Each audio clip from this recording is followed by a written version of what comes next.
Looks like we have a quorum present, so we're going to call our meeting to order. Good morning, everyone. Good morning. First order of business is going to be a review of the June 30, 2013 audit. And we have with us today Matt Garvin, Clifton Lickford Hardison Department. And Matt, welcome, and I think everyone has an audit report in front of them. Okay. First off, I want to thank you guys for allowing us to be your auditor. We know you have a choice of who does your audit, and we certainly appreciate you choosing us. And we've kind of had a good relationship going for the last few years, so I think everything's good.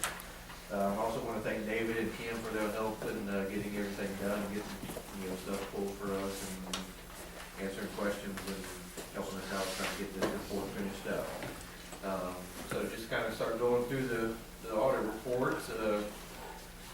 On page one is just our report, with giving the opinion on the audit, which is an unqualified opinion, which is of course the highest opinion that we can give on an audit. So that's always a good thing. For those of you who are kind of familiar with what these audit reports look like, our opinion letter probably looks a little bit different. The wording is pretty much the same. It's just kind of got some headings, some new headings, and kind of separate things out and try to make things a little clearer in terms of what's in the report. But like I said, it's an unqualified opinion. And then starting on page 3 is kind of the management discussion and analysis, which it was a good kind of synopsis of the report, and has some financial information of the report. It's always kind of a good thing we recommend for those who maybe not all that familiar and all that in depth with the financial statements themselves. Kind of a good thing to read to provide a good synopsis of the statements of the report and everything that's going on with the authority during the year. So just kind of encourage you guys to read through that when you have some time. Kind of moving on to this, on page 8 is the statement of debt position. In your cash and CDs, you've got about $1.5 million of cash and CDs in the bank, and the good, strong cash position for the authority. A few small due from other government and interest receivable due from other government, are primarily the SPLOST money that is due from the county, related to the SPLOST project, which is primarily at Green Valley. Capital assets, about $19 million net of depreciation of capital assets. Of course, most of that is what we're showing as construction in progress on that Green Valley project and all the work going on over there. The total assets of $20,666,696. So, like I said, $19 million of that, is, of course, is capital assets. Very small amount of liabilities, accounts payable, and some payroll taxes payable outstanding at the end of the year, which so not much going on in the liabilities. Net position, we've got net investment of capital assets, like I said, $19 million. Net depreciation, and unrestricted net asset or net position of $1.5 million, which would be available to spend in future years if need be. Which, of course, nobody likes to spend their unrestricted money as much as they can, but it's available there if need be. Moving on to page 9, the statement of activities. Expenses about $1.9 million.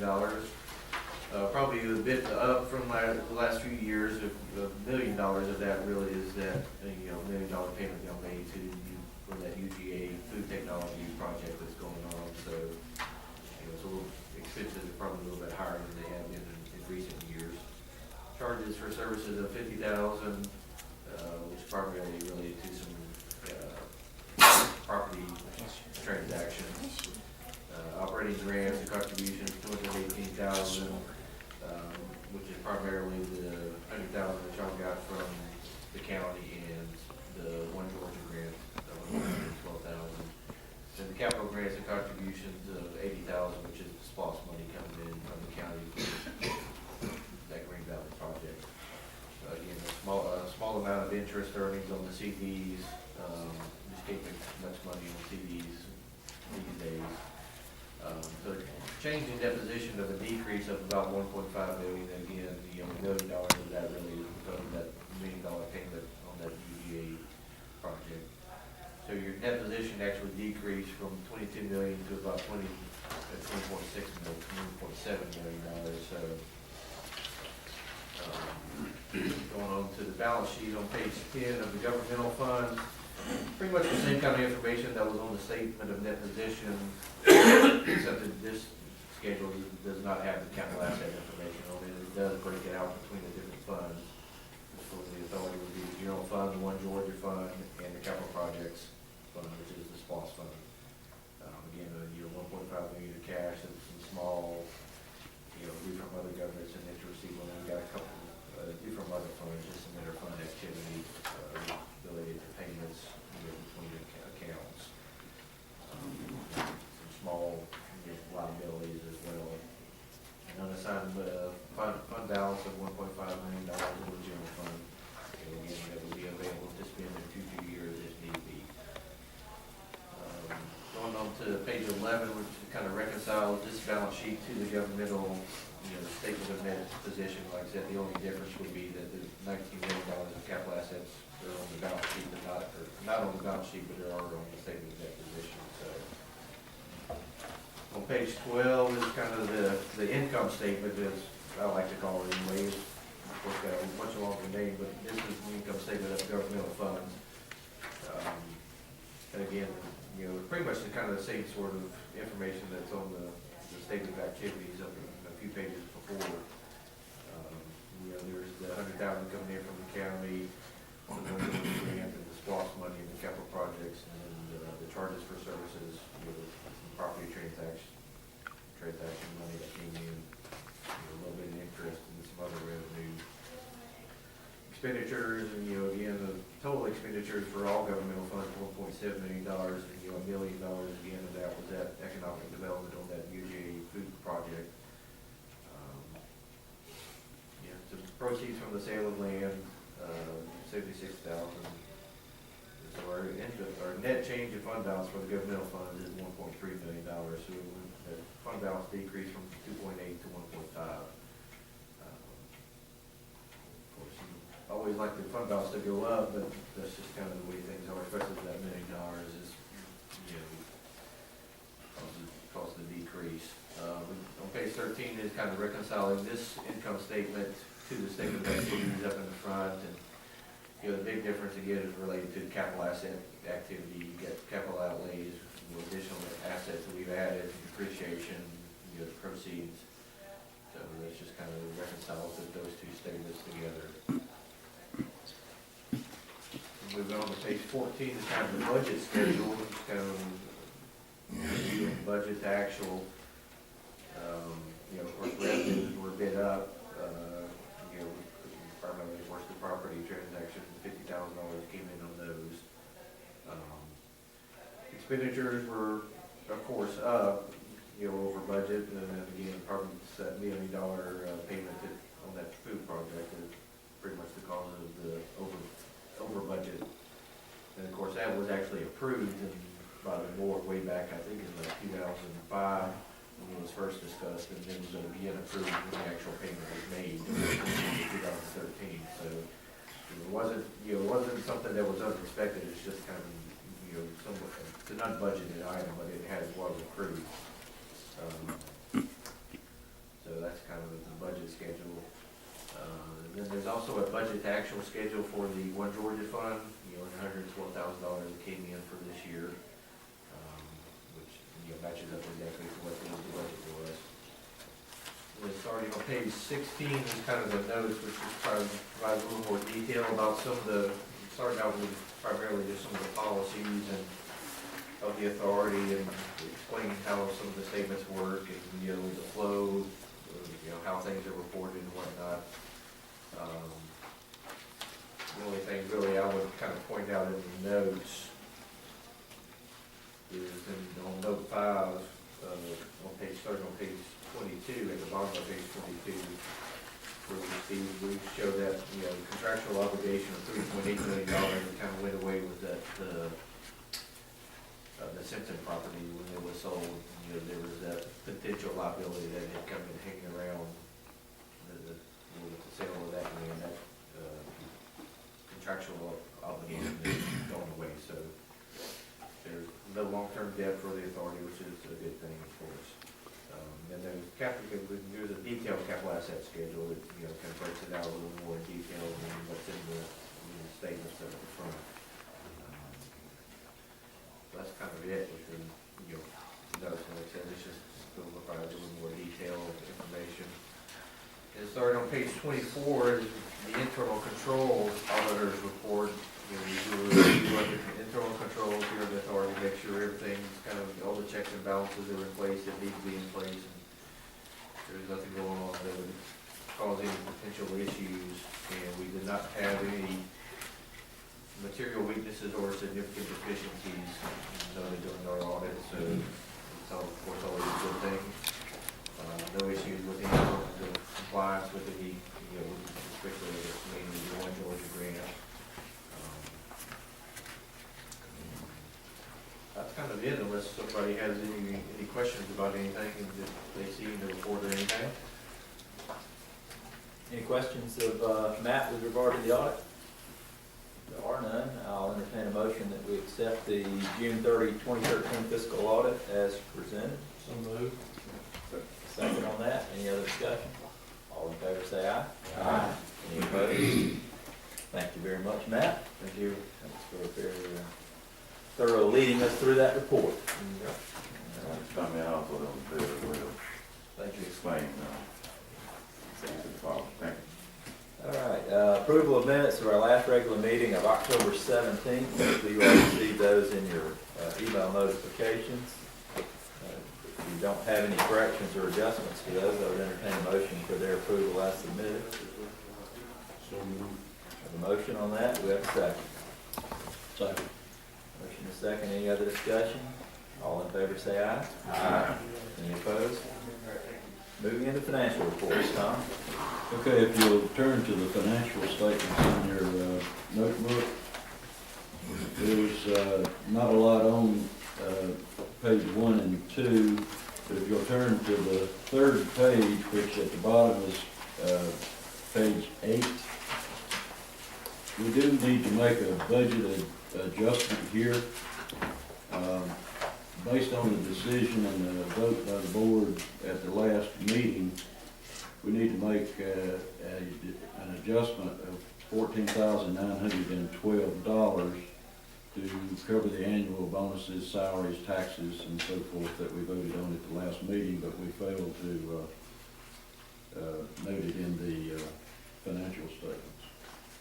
You have a motion on that for a budget amendment for salary benefit lines as a result of the annual performance evaluations. I'd like to make that in the form of a motion, Chairman, of the adjusted budget, reflecting those changes on the bonuses and salaries and taxes. You have a second on that? Second. Malcolm, any other discussion? All in favor say aye. Aye. Any opposed? All right. Okay, with that adjustment, it will bring all of the financial numbers back in line. We're still in good financial shape, and really nothing unusual to point out other than that one adjustment. If you look on page 5, which is numbered page 10 down at the bottom, you can see the net income with the adjustment will be well in line. Any questions of Tom with regard to the financials through October? Entertain a motion they be approved as presented.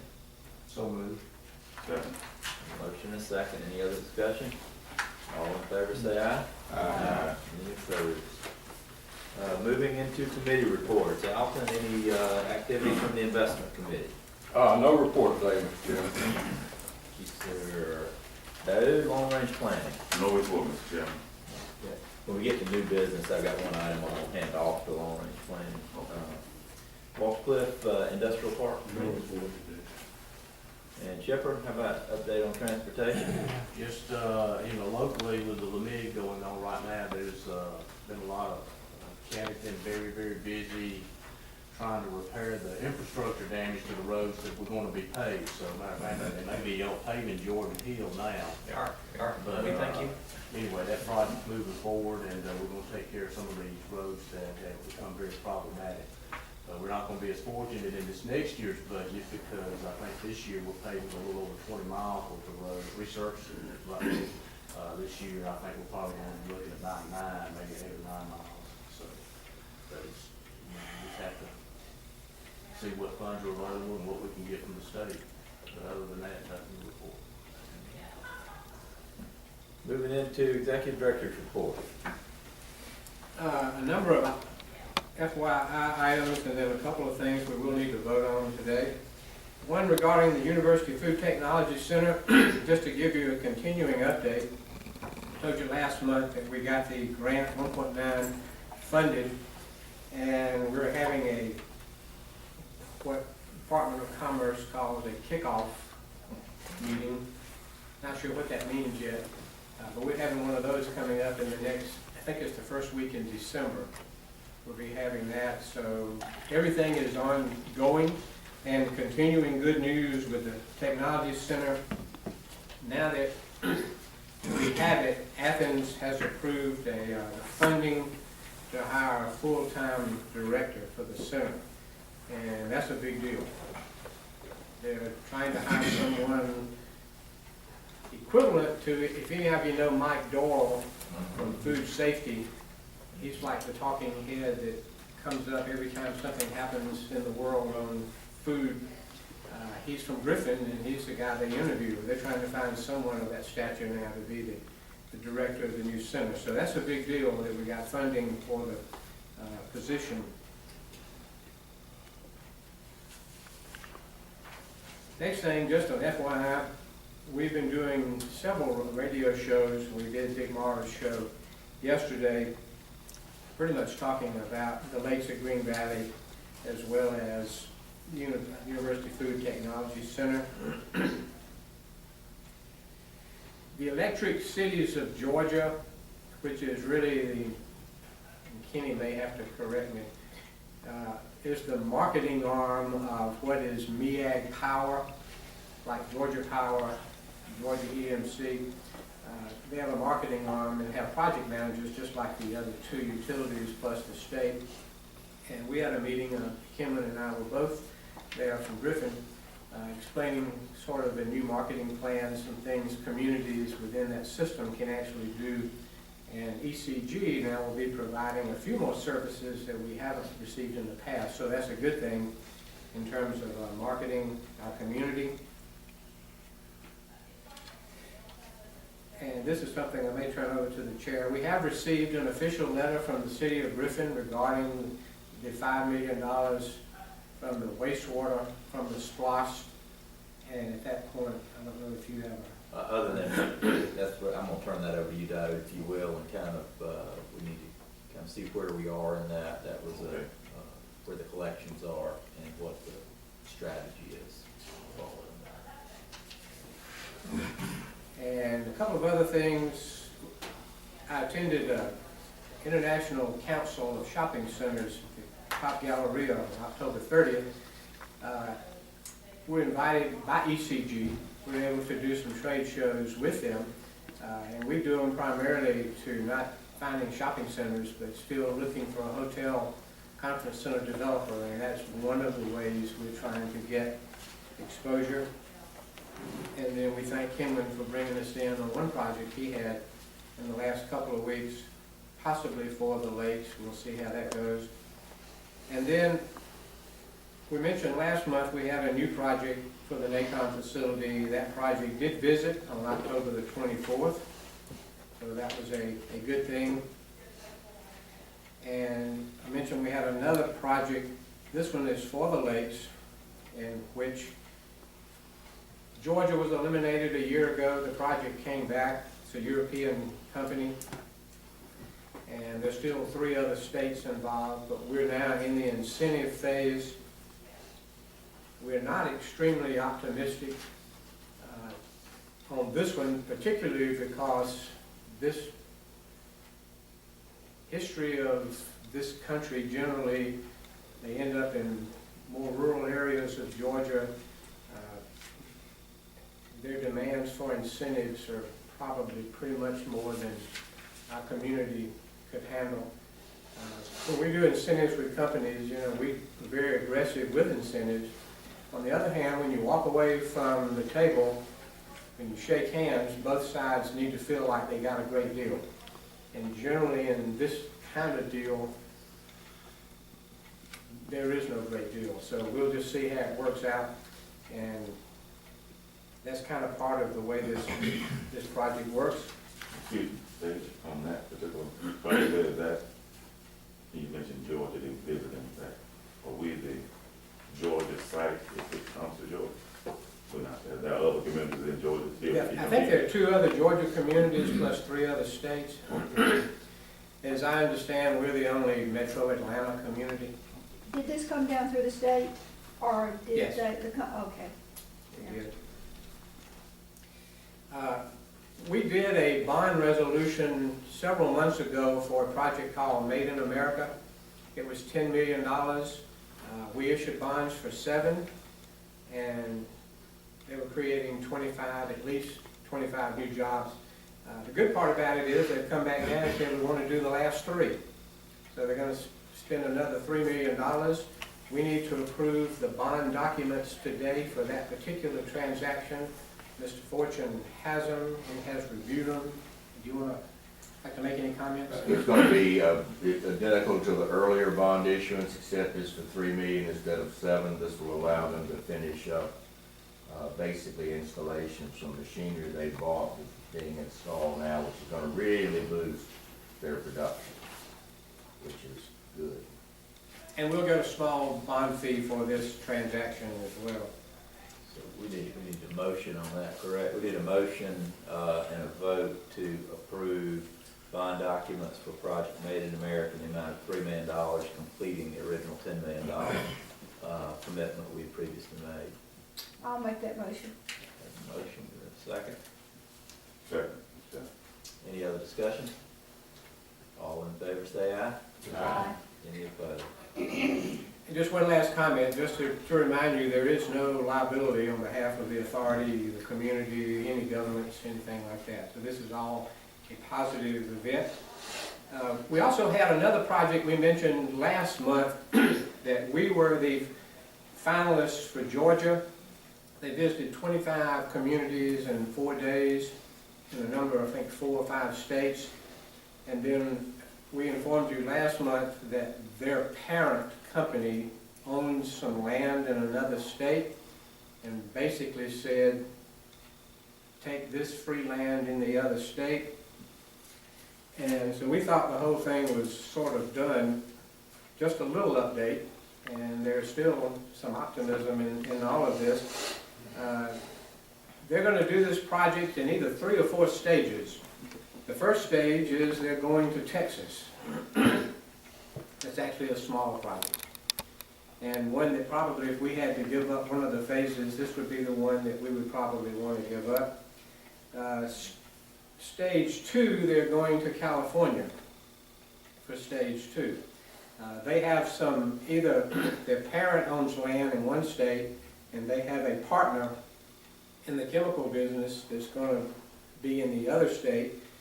Stage 3 and 4 will be around 100 to 150 jobs, and will take up 2 sites, and we feel we're a very strong contender for that, in the sense that in the last interview, the company said they were not opening it back up for reevaluation. They were happy with their decision the first time. So if they get to 3 and 4, there's a strong likelihood that it may come here at the Lakes. Question, any idea about timeline? If it came, when is that? Yeah, 2014. Wow. They're sort of doing them in stages, but they're trying to do them one after the other. They need, according to the company, they need to do all 4. almost like one big project, but they're starting off Texas, California, and then hopefully back to Georgia for the last two.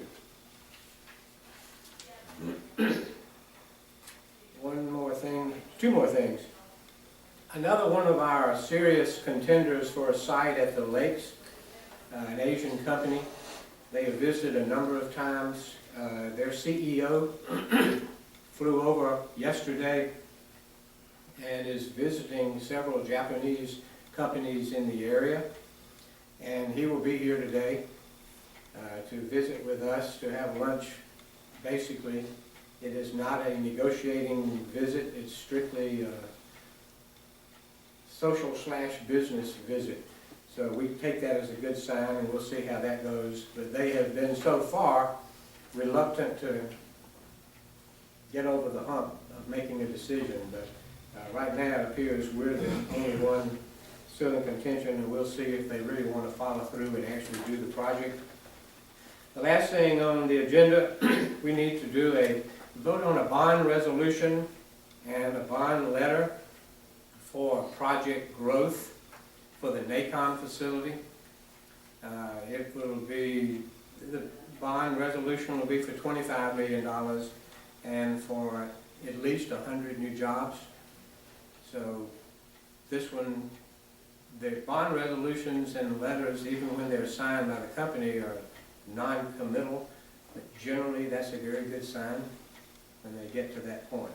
So, Yeah, David will probably slap me if I say too much, so I won't. But I mean, this is actually a project that's been swirling around for, I almost say a number of years. It's been well over a year. So this is good news that we've gotten to this point. And like David says, when you're at the point of asking the authority to approve a bond resolution and inducement letter, that's a pretty good indication that you're down to at least the short grass in terms of a number of possibilities left out there. So we're very excited about this, and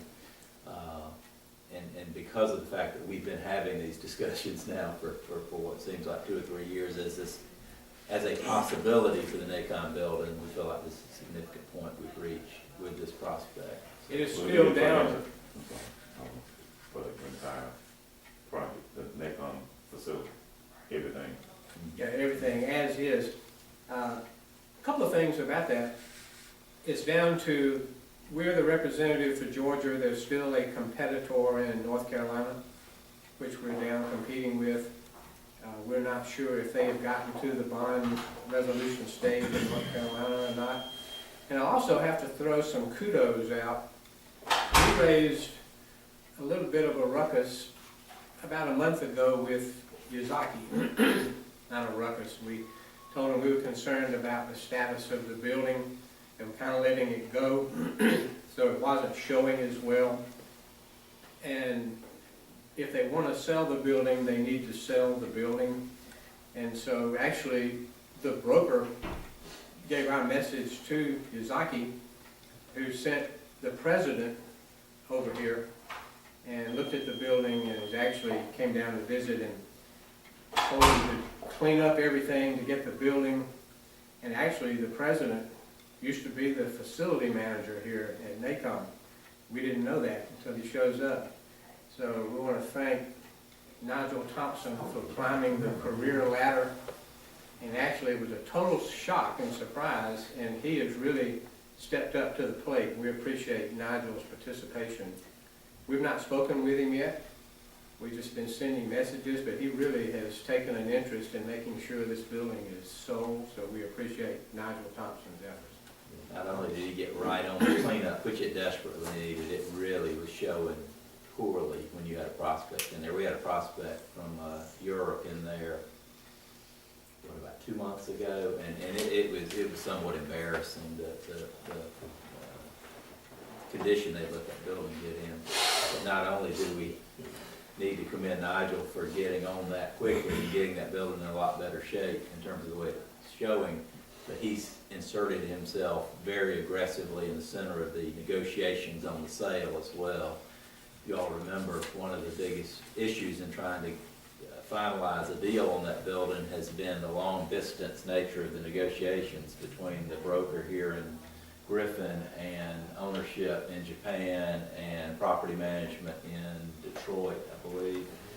I think Nigel has kind of shortened that line of communication considerably with this prospect, and that seems to be the difference maker at this point. So what we have before us is we need a motion to approve the bond resolution and inducement letter on behalf of Project Growth in the amount of $25 million. Is that correct? So I'll put that out there to seek a motion. Motion to approve. Got a motion, Chipper, second by Alton. Any further discussion? All in favor say aye. Aye. Any opposed? And that concludes my report. All right. Any old business to come before us? New business, David, I do want to pass along the letter we received from the city with regard to the sewer expansion related to Lakes of Green Valley. And then we'll move on to our report from the city. All right, thank you. We are cautiously optimistic that our airport project has some new life now. We've been told very recently, kind of coincidentally, after the word got out that the $12 million needed to purchase the land was a little outside of our price range, and we were basically going to table it for the immediate future. The FAA and GDOT came back and said, well, what about if we partner with you to buy the land, and put some conditions on the fact that if we do partner with you and help you purchase the land and for some reason the project falls through, you will pay us back, and just some conditions like that, that it looks like there may be an option there for us to split the initial cost of the land purchase instead of the $12 million we were looking at. It looks more like we may have to come up with only 6. They may come up with 6, and hopefully that'll get that project moving forward. Just a few updates on some projects around the downtown area. La Perilla, one more Mexican restaurant that's going in Ruby Tuesday. I know we don't get excited a whole lot about more Mexican restaurants, but those people are spending $665,000 remodeling that building. I haven't been in it, but I can't imagine it being in that bad a shape. That, to me, that's a lot of money, but that'll increase the value of that building. To compare that, the new Popeyes building, the whole permit was like $235,000 for a brand new building on that lot. So to just kind of compare what's going on inside of one building versus the whole fast food building at Popeyes. In contrast that, McDonald's is doing, the McDonald's on Taylor Street is doing a remodel, and they're spending $375,000 on that fast food restaurant. So evidently to get a restaurant up to speed costs a lot of money. Food Depot is planning to open on December the 16th in the old Piggly Wiggly location. They're putting a lot of new freezers and grocery shelves and all that in that store, so it's actually taking them a little, yes.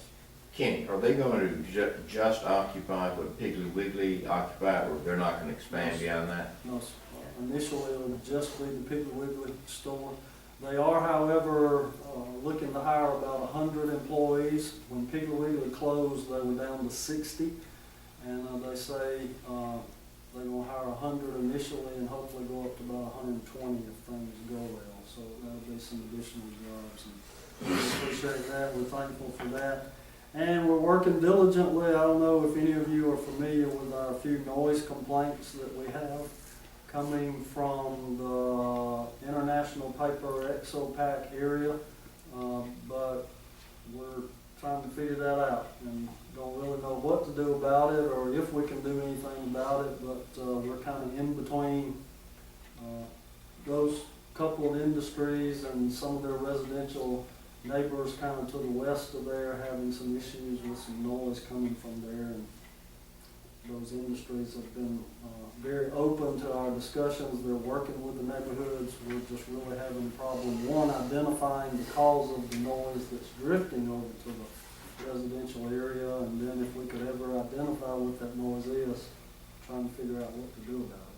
It's been ongoing, as Chuck knows, for what, 5 years, 4 or 5 years, and we've Probably handled so. complaints. It The kind of comes. interesting to me, and goes. I don't find it to be a nuisance type noise, but You, apparently there's a you very. ignore it after a while, you get there's a- used to it, there's a- yeah. There's a small, what I would refer to as vocal minority, that seems to keep bringing it up, but, I mean, I'm as close to it as anybody in terms of, In weather like this, you can even hear it at my oh, house, yeah. but I've not ever complained. That vocal minority has a tendency to burn up my phone Yeah, but. and email and every other way they can get in touch with me. But we are working on that, and we certainly, the industry certainly want to be good neighbors to the residential areas and vice versa. The residential areas know the importance of those industries, and we're kind of in the middle trying to keep everybody happy, which is sometimes what we try to do. Unless anybody has any questions? Thank you. Anybody got any other business to bring before us? Hearing none, I'll entertain a motion, we adjourn. Yes, so moved. All in favor, say aye. Mercy. I'm not. Run before they change their mind. That's some great place. Oh, you have my condolences. Oh, it's so much going Take them. But you know that they have allergies. And then it's Take them apples. Nobody's gonna be good. They're ready. That's